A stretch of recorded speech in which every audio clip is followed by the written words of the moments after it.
Well, a new setback in Fort McMurray as efforts to get the fire-ravaged city back on track are now on hold. We did have two separate explosions within the city, damaging roughly 10 homes. One home was destroyed as natural gas service was being restored, forcing crews to halt all work.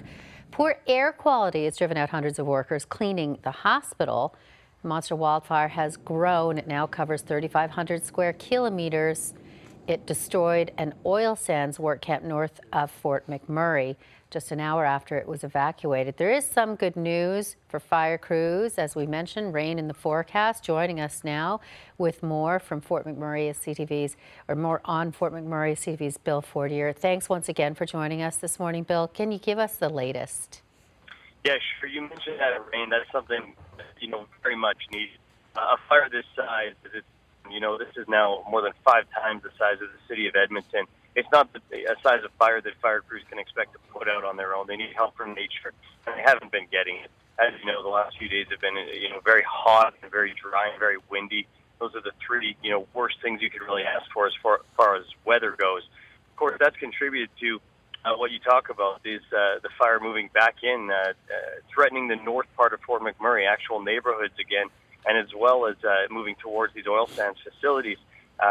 Black Sand Lodge, that's the one that lost 665 units, essentially destroyed by fire. And we know that the flames were moving closer to Noralpha, other lodges, as well as some of those major oil sands facilities, including Suncor and Syncrude. Those are the mines, the major facilities. However, provincial wildfire experts are optimistic. They say these facilities are quite resilient to fire. They have huge fire breaks surrounding them, areas with no fuel for the fire to burn, and they also have their own firefighting crews at those facilities as well.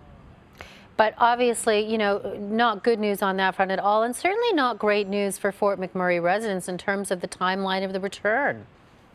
Yeah, the Premier admitted there will be an impact. We don't know exactly what the impact will be yet, but you mentioned, staff brought in to get the hospital back on its feet. Well, they had to evacuate, so that's delayed.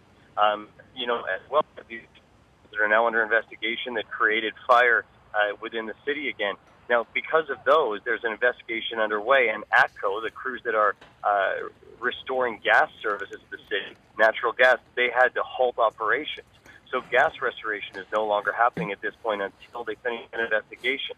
Another delay, they were hoping to get grocery retailers in to start looking at what they need to do to get grocery businesses back up and running.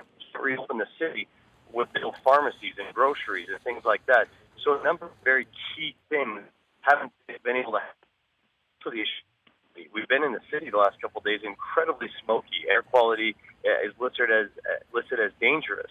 So with new fire, with air quality, it's really having an impact on the effort. Okay, so Bill Fortier, I'm gonna call it right there just because we're losing you a little bit. But as we heard in the beginning, there is some hope that some of the rain in the forecast will help firefighters out. We will keep you up to date on this situation.